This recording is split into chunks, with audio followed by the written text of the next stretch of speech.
Il arrive parfois dans la vie que des phénomènes exceptionnels se produisent. Des événements qui dépassent l'entendement ou bien des choses que vous ignorez tout simplement. Mais des choses qu'il vous manque pour élever votre conscience et élargir le champ infini de votre perception à l'égard du multivers qui nous entoure. Et c'est à ce moment précis que je tente de vendre un appareil quantique pour dilater vos chakras et vous faire vivre 250 ans. Ça n'existe pas. Bref, cette intro est bien trop complexe. Mes chers frères, mes chères sœurs, bienvenue chez Toony, dit Père Toonlar. Souvent copié, jamais égalé. On va plonger de nouveau ensemble dans le monde des anecdotes que vous devez savoir. Ce n'est pas négociable. Des histoires complètement folles et fortement variées. Ces histoires me mettent la goutte quand je les découvre et j'espère aussi vous mettre la goutte quand je vais vous les raconter. Ça devient extrêmement étrange.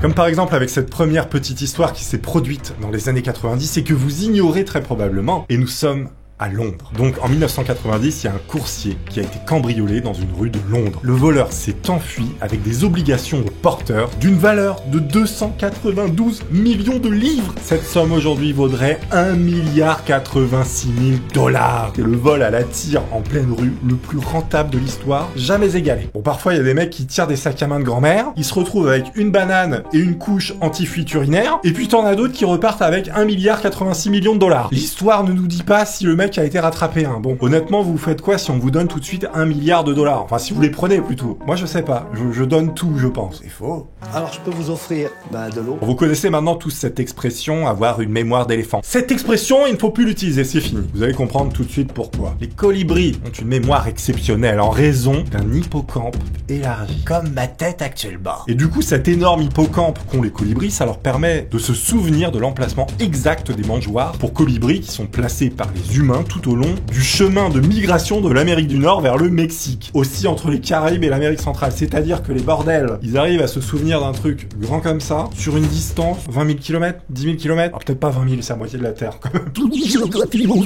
Londres est un pays. Bref, maintenant si on vous dit tu as une mémoire de colibri, eh bien sachez que c'est un compliment. Par contre, si on vous dit que vous ressemblez à un éléphant...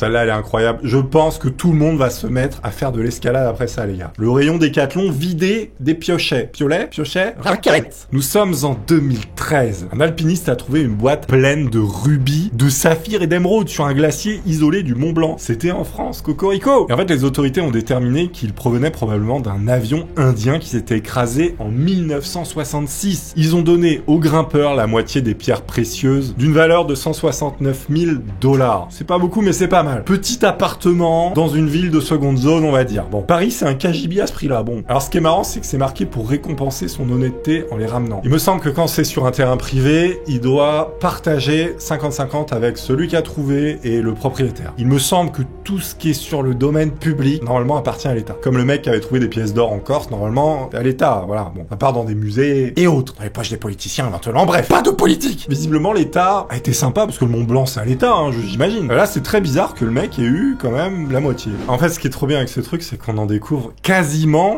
enfin, si, on en découvre à chaque fois. Comme par exemple ce truc, alors, phénomène incroyable, je savais même pas que c'était possible. Si deux pièces en métal similaires se touchent dans le vide, comme par exemple dans l'espace, et si les deux pièces sont parfaitement plates et polies, elles vont fusionner ensemble pour former une nouvelle pièce unique. Les atomes dans les métaux partagent des électrons et celui de façon permanente. C'est ce qu'on appelle le soudage à froid. Je ne connaissais pas. Je pense que c'est plus complexe que ça. S'il y a des soudeurs à froid experts, alors, il y a un article qui précise quand même, bien que ce ne soit pas un problème courant, cela s'est déjà produit. Et les ingénieurs spatiaux doivent être conscients du problème.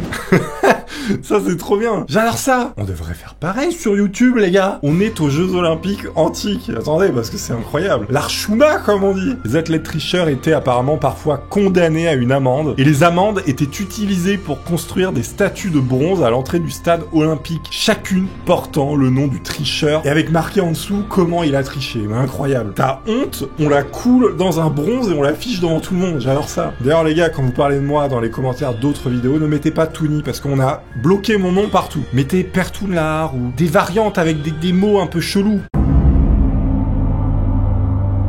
Alors là, un mythe s'effondre. Les fans de Marvel en pleurent. Wolverine a été créé parce que Roy Thomas, qui était alors rédacteur en chef de Marvel, voulait un héros canadien pour stimuler les ventes au nord de la frontière. C'est-à-dire que Wolverine n'est ni plus ni moins qu'une sorte de produit d'appel. C'est un peu l'appareil SodaStream, tu vois, que tu vends pour après derrière vendre des cartouches. Wolverine n'est qu'une machine à gaz, n'est-ce pas? Ah oui, non, peut-être pas cette blague. Du coup, je savais même pas, mais genre, Wolverine, il est canadien en fait. Je suis pas un expert en Marvel, m'en voulez pas. Je me suis arrêté à Pokémon, le dessin animé, voilà, rien à voir. Alors Major Wilbur, je pense qu'il est rentré dans l'histoire, mais c'est un fou, c'est un fifou. Wilbur Peterson, c'était un major dans l'armée de l'air. Il a réussi à effectuer le premier meurtre air-espace. Oui, il faut comprendre. Le tout premier meurtre air-espace de l'histoire, quand il a réussi à abattre un satellite avec un avion de chasse F-15A le 13 septembre 85. Alors je sais pas pourquoi ils mettent meurtre, je pense que personne ne vivait dans ce satellite. J'espère. Le gars a quand même défoncé un satellite avec un avion de chasse. C'est un monstre. Si vous êtes en train de manger, déjà, je vous souhaite un excellent appétit. Mais peut-être que cette histoire ne va pas vous plaire. Il y a un homme en Chine qui a mangé du bœuf cru pendant quelques années. Tu te fais pas de steak tartare tous les jours, déjà, mauvaise idée. Et en fait, un jour, cet homme a eu très mal au ventre. Et on a constaté qu'il avait un ténia de 6 mètres de long dans l'intestin grêle. Le ténia s'était développé en lui depuis 2 ans. En fait, le mec, il était à peu près comme ça, regardez. Maintenant qu'il est sorti, je vais faire cuire mon grand ténia. Je vous l'avais dit, bon appétit. Ah, ça j'adore, les pirates informatiques. Il y a un groupe de hackers, avec l'aide d'un logiciel de clonage de voix basé sur l'intelligence artificielle, eh bien ils ont réussi à recopier, à refaire la voix d'un dirigeant d'entreprise pour tromper le directeur d'une de ces banques. Une banque notamment émirati. Ils ont demandé, avec cette fausse voix à ce directeur d'agence, de transférer 35 millions de dollars sur leur compte personnel. Le directeur de la banque avait reconnu la voix du dirigeant pour avoir travaillé avec lui auparavant. C'est complètement ouf. Et en fait, ce directeur d'agence a fait plusieurs virements à ces hackers. Apparemment, il y avait 17 hackers sur le coup. L'argent a été dispersé sur plein de comptes en banque autour du monde. Et c'est quand même un truc de ouf. Comment ils arrivent à reproduire une voix comme ça? Alors déjà, faut qu'ils aient, je pense, des enregistrements de la voix initiale du mec. Peut-être qu'ils ont une espèce d'oreille absolue, ils sont vraiment trop forts et ils l'ont entendu une fois. Ils connaissent le timbre, la tonalité, les variations, les accents du mmec. Ça, c'est vraiment un truc que j'adore. Je garde dans ma tête, là. Colibri, comme ça reste là. Celle-là, elle est géniale. On est en Inde, à Ganeshpur. Il y a un village à l'est de Bihar qui a dû supporter de fréquentes coupures de courant qui ne semblaient se produire que quelques heures après le coucher du soleil, et ce durant des semaines entières. En fait, on a découvert plus tard qu'un électricien coupait le courant du village entier chaque fois qu'il voulait aller voir sa petite amie. Le mec voulait aller voir sa nana, bon, peut-être son amante. Il n'a rien trouvé de mieux que de couper la centrale électrique entière pour se faufiler tranquillement dehors. L'amour fait des ravages, je vous le dis. Il y a de l'électricité entre ces deux-là. Voilà, on sait pas si c'est de la triche ou pas. C'est un peu limite. C'est comme le mec qui se fait des infiltrations dans son pied qui va pas du tout, et ça lui permet de jouer au tennis. Bon, on sait pas trop. C'est un autre débat. Bref, là on est sur du golf. Tiger Woods, vous connaissez forcément. En fait, il a frappé un coup qui a atterri derrière un rocher. Et le jury a considéré que ce rocher était un détritus. C'est-à-dire que le rocher, c'était comme une poubelle, un bout de papier, peu importe. Il avait rien à faire ici et qu'on avait le droit de le déplacer. Un rocher. Ouais, parce que quand on joue au golf et qu'il y a quelque chose qui n'est pas censé être là, on a le droit de le bouger. Plusieurs membres du staff de Tiger Woods et de sa famille ont travaillé ensemble pour déplacer le rocher, permettant à Tiger Woods de faire un birdie dans le trou. Félicitations Tiger Woods. Alors celle-là, je l'aime bien parce que c'est vraiment un message d'espoir pour tout le monde. Rivaldo, vous connaissez le footballeur? Évidemment. Eh bien, il a grandi dans la pauvreté extrême et a souffert d'une telle malnutrition qu'il a eu les jambes arquées à cause de ça. Il a quasiment aussi perdu toutes ses dents à l'âge adulte. Les entraîneurs ont déclaré qu'il était trop faible physiquement pour réussir dans le football. Malgré cela, vous connaissez la suite. Rivaldo, il a remporté la Coupe du Monde, la Ligue des Champions et un Ballon d'Or. Rivaldo, c'est le sang de la veine du Corcovado. Oui, ça c'est un petit peu glauque, mais je ne connaissais pas du tout cette histoire. Il y a une pièce au sous-sol de l'hôpital d'État de l'Oregon qui est maintenant connue sous le nom de la Chambre des âmes oubliées. En 2004, plusieurs boîtes de cuivre ont été découvertes à l'intérieur, contenant les restes de 3600 patients psychiatriques incinérés sur place entre 1917 et 1973. C'est méga glauque en fait. Ils gardaient les gens dans ces boîtes de conserve avec des petits numéros et des noms.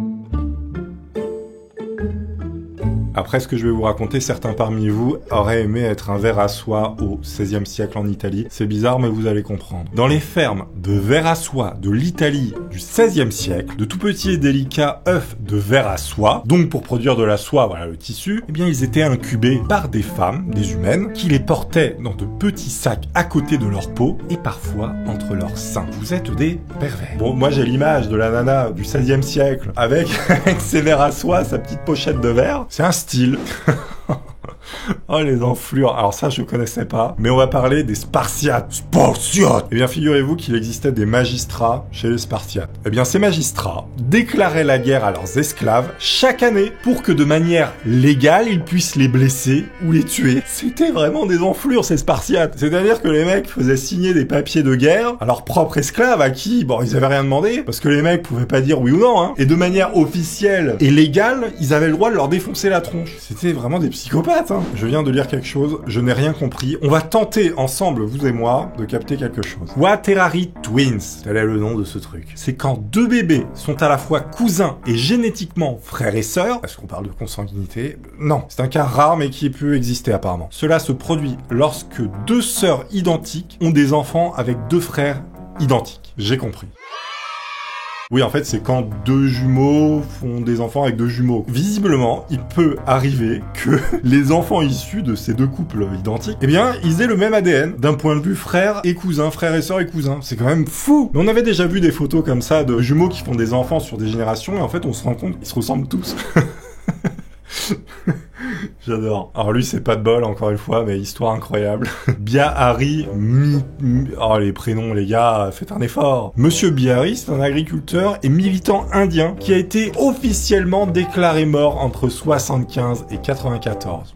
Quelques années, une petite vingtaine. Et en fait, ce mec-là, il était pas du tout mort. Et ça l'a saoulé. Il s'est donc battu avec l'administration indienne pendant 20 ans pour prouver qu'il était vivant. Tout le monde disait qu'il était mort. C'est-à-dire qu'il pouvait pas prendre d'assurance, il pouvait pas faire de prêt, il pouvait rien faire. Il voulait passer sa carte piscine, on lui disait « Non, tu es mort, monsieur Bihari ». Franchement, ça doit être chiant d'être mort. Ce que je vais vous raconter, c'est marrant, ça me rappelle une petite histoire rapide. En gros, j'étais là, je voulais payer mes impôts comme tout le monde. Je constate à la fin qu'on me doit de l'argent, genre 8 €. Bon, je suis content, je vais récupérer 8 €. Et non! À la fin, c'est marqué, les sommes en dessous de genre 10 balles, on les rembourse pas. J'ai dit, bon, ok, super. Mais en fait, si tu calcules, quand ils font ça sur des millions de personnes, les mecs économisent des millions. Moi, je voulais récupérer mon paquet de chips, quoi. Bon, bref, là n'est pas la question. Là, on part au Japon. Depuis 1963, les Japonais reçoivent une coupe de saké commémorative en argent lorsqu'ils ont 100 ans. En raison du nombre croissant de citoyens qui atteignent les 100 ans, la taille de la tasse en argent a été réduite et l'argent massif a été remplacé par un alliage de nickel plaqué argent, ce qui a permis au gouvernement japonais d'économiser $1 million par an. Il n'y a pas de petites économies. Le mec au pouvoir au Japon, il s'est dit, bon, ils sont sympas les vieux, hein. Par contre, les gars, on arrête les coupes en argent, ça coûte trop cher. Ah, ça j'aime bien, on est dans la technologie. Steve Jobs a proposé à Linus Torvalds, bon, vous connaissez pour certains d'entre vous, c'est le mec qui a fait Linux. Vous savez, le système d'exploitation un petit peu pour les hackers. Non, pas du tout, mais bon, c'est un truc un peu plus pour ceux qui maîtrisent l'informatique, on va dire. Et qui veulent faire plus de choses. Une liberté totale. Eh bien, Steve Jobs a proposé à ce gars-là un emploi chez Apple à condition qu'il arrête de développer Linux. Il a refusé et Linux est devenu ce qu'on connaît aujourd'hui. Heureusement, d'ailleurs. Mais que serait devenu Apple avec ce mec chez Apple? Peut-être enfin une bonne entreprise.